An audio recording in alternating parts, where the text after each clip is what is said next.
Are you tired of falling short of your New Year's resolution to get in shape? Let 2008 be the year you get the body you've always dreamed of. Merit Athletic Clubs will guarantee you the results, or they'll give you your money back. Call 1-800-NEW-SHAPE and ask about the results guarantee at Merit. The Tom Coughlin and this weird, and we've gone through this obviously in Baltimore this year, where the players sort of semi gave up on the coach. The players in New York all talked about last year, pretty much at this time, they were all wondering, do we really want this guy back again? I mean, maybe we'd be better off as players just having a new coach. 2 games into the season, 0-2, got whacked at home by Green Bay, played at home against the Redskins. Although they didn't get whacked by Green Bay, because we watched that game carefully when we did the playoff game, and it was 14-13 early in the fourth quarter. Oh, okay. So that game was, the score got out of hand, but that was actually a very close game, and the Giants did a lot of good things the first time they played Green Bay.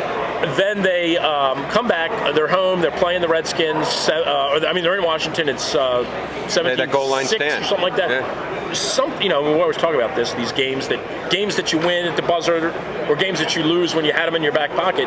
That game, the Redskins recovered from it, but the Giants surged on from there. I mean, something weird happened. Well, it's funny, Drew, you talked about this whole concept, which, by the way, I don't believe in, about players giving up on coaches. Okay. Because I'll tell you why I don't believe in it. And I know you've gone through this in Baltimore, obviously, and hence a new coach. Right. But yeah, I don't think they've given up on Harbaugh yet. Right. You never know with this group we have. Here's my reaction to that, and I'll just give you my thought. And maybe I'm wrong, because you have to be there every day to know this kind of stuff, and obviously we're not in the locker room every day.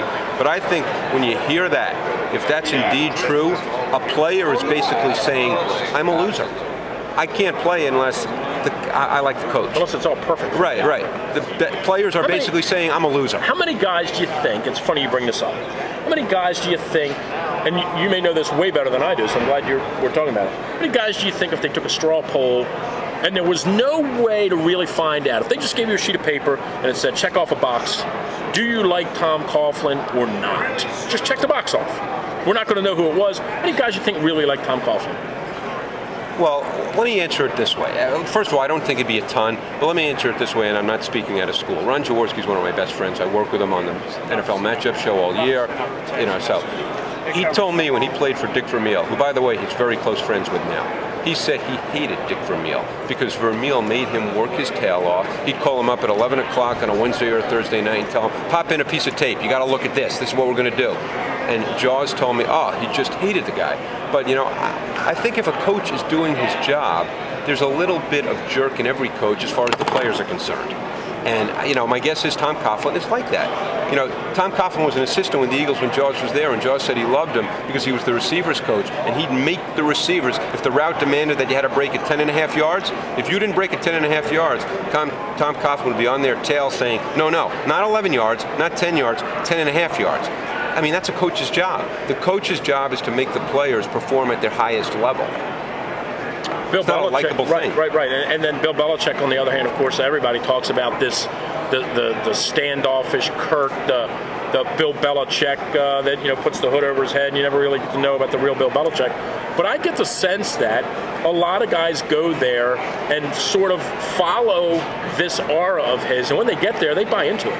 And whether or not he's good to them, not good to them in the locker room, you never really seem to find out.